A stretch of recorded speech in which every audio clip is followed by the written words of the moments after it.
And here we go. Welcome, folks, to The Slice.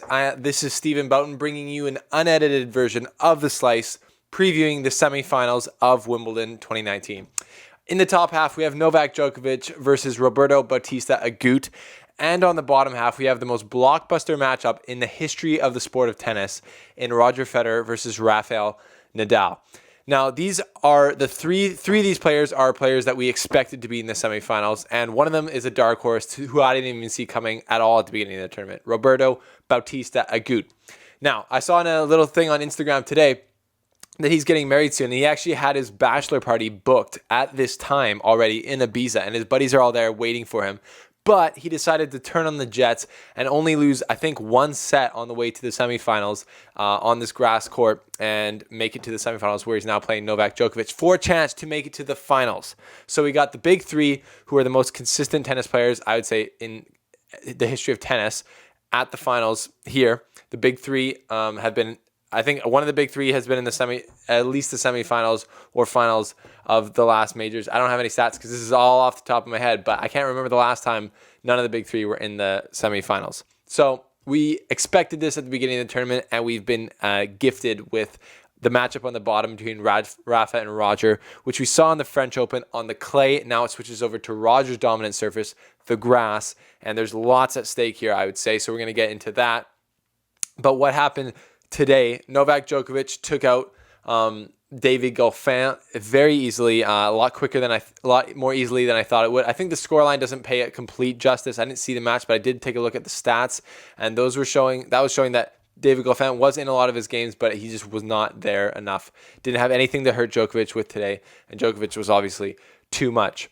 So Djokovic walked through Goffin easily, which I expected him to, but I thought Goffin could have put up more of a battle than he did, but it didn't turn out that way. And then Bautista Agut took care of business versus Guido Pella because we expected him to win. I got roasted by everyone calling Bautista Agut a clay quarter just because he's Spanish. My bad. That it is true that he does have great skills on hard court. He's taken out Djokovic on hard court a couple times this year. So Bautista Agut was the favorite in that matchup, and he took care of business.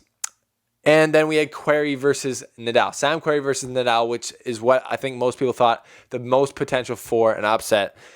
Did not turn out that way. Rafael Nadal took care of business, showing again that he's improved his fast court tennis. Sam Querrey served very well in this match. I think he hit about 29 aces, or 26 aces, something like that.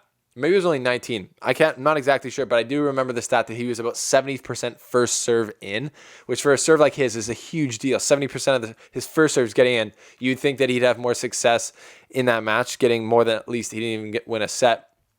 He did get into a lot of Rafael Nadal's service games. He won a lot of returning points, and he broke Nadal a few times, but didn't end up getting him a set. But that shows Nadal's returning is on point, as like I said before, best returner in the game right now because of just what the stats are showing and the way he minimized a 70% serving performance by Sam Querrey, and Sam Querrey not getting any serve or sets off that. That shows how good and how dialed in Nadal is right now on the returning side of things. And then the last matchup, we had Federer versus Nishikori. I did see a bit of this match. It's a tough timing over here in Canada, and I got to work in the morning, so I can do this in the evenings because we're on the grind. But Federer started out, I didn't watch the beginning of it, but I turned it on and he was down 3-0. Then he ended up losing that first set. He had lots of chances to turn around, but he couldn't. Nishikori was playing extremely aggressive, standing up in the court, and it was really exciting tennis to watch. And then Federer, like a pro does, or like one of the greats of all time, the GOAT of all time, switched over and took a 6-1 second set, and then 6-4, 6-4, and walked through that match, just besting Nishikori in the big moments, playing his grass court style on these little bit slower courts. He still had some amazing runs, and he had one. You've probably seen it on the internet where he runs across and hits a backhand, rips it cross court, going over it big time, and that's a very good sign for him coming into playing Nadal, and then maybe if he gets through that, Djokovic or Bautista Agut, probably Djokovic. he's going to have to be more aggressive. And I think he will. He's used a lot of slice in these past matches. And I said in an earlier video, that's not necessarily because he's not playing well. It's because he maybe doesn't need to be so aggressive against guys like Pui, who were just slicing a lot more too. He could slice and dice and still get through those matches. Like Berrettini, he absolutely sliced and diced him off the court. But in the Nishikori match, he was just better and he ramped it up. And that is, I think the Nishikori match for Federer is a great warm-up for a guy like Nadal, because Nishikori's hitting a better ball than any of the guys he's played before, and he's more aggressive.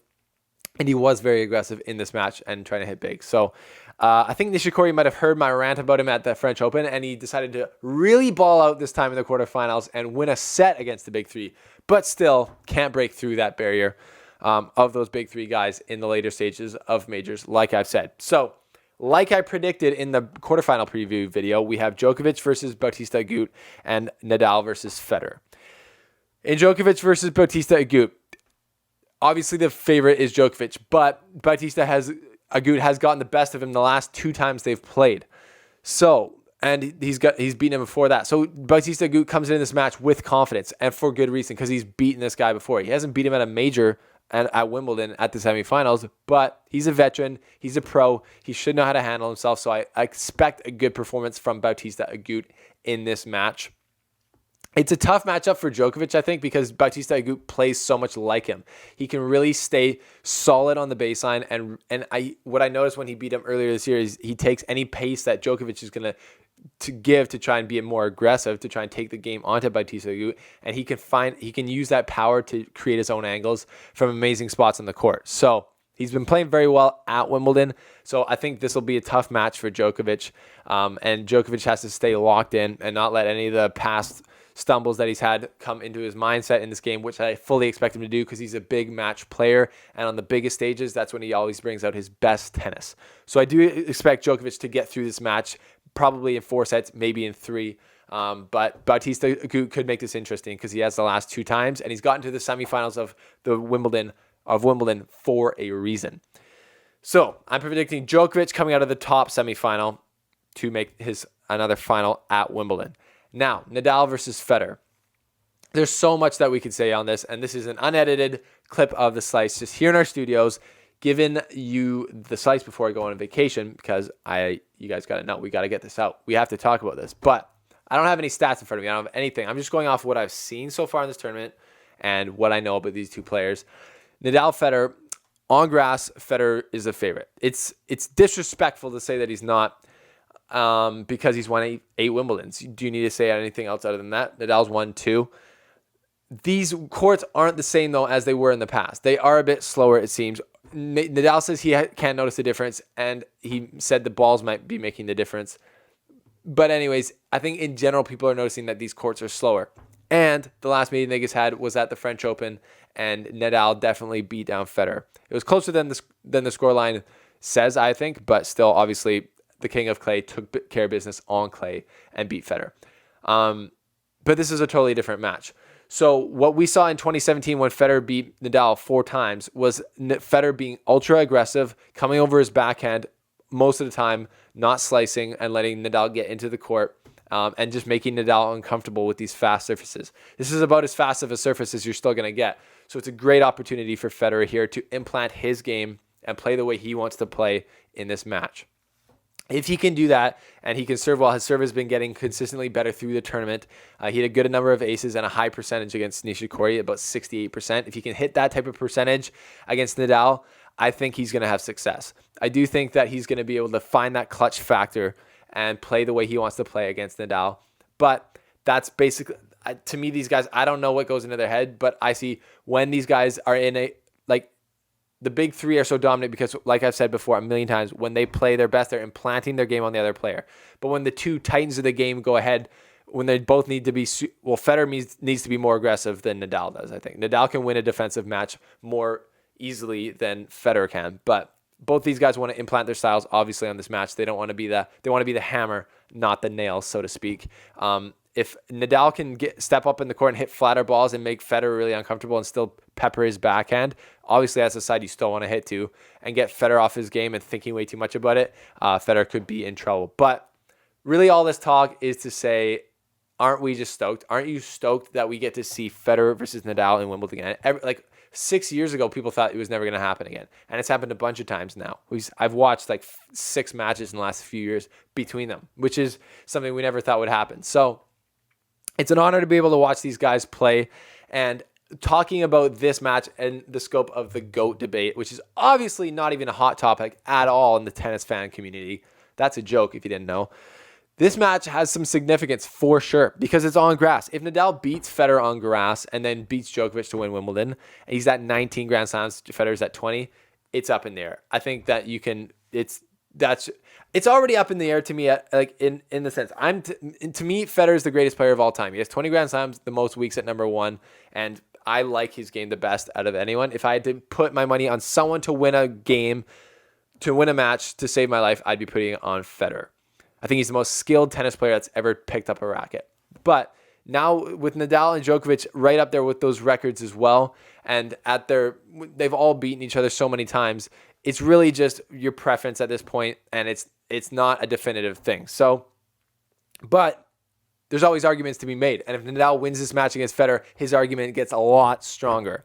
Even though it's not a final, it gets a lot stronger. So I would say there's more pressure on Federer to win this match. I don't know if he's going to feel it. I don't know if he puts pressure on himself. I think he's probably settled into the fact that he's one of the greatest all time, and everything else on top of this is whipped cream on top of the pie. But it's obviously going to be the match. All eyes in the tennis world are going to be on this match. It's going to be the match to be watching. It's going down Friday, if I'm not mistaken. And if I had to pick a winner, I am going with Federer because he's won 8 Wimbledons. He's the best grass court player of all time, and this is his surface. So you got to give it to him. But Nadal's going to pose an insanely big threat, and it's just going to be fun to watch. So I'll be watching. I'll be putting out more content for you guys. And the front row fam, if you're watching, we got some special content coming for you this weekend. While I'm on vacation, I will be putting out stuff for you. If you're not a part of the front row fam, you're missing out. You're missing out on the extra content we do there. So click the link below to check that out. And we will see you guys for a finals preview from vacation. But thanks for watching. I got Djokovic beating Bautista Agut and Federer beating Nadal to play in the final. Who do you got? Let me know. All right, folks, that's a wrap. You got to let them know. We're going on vacation, but you got to let them know.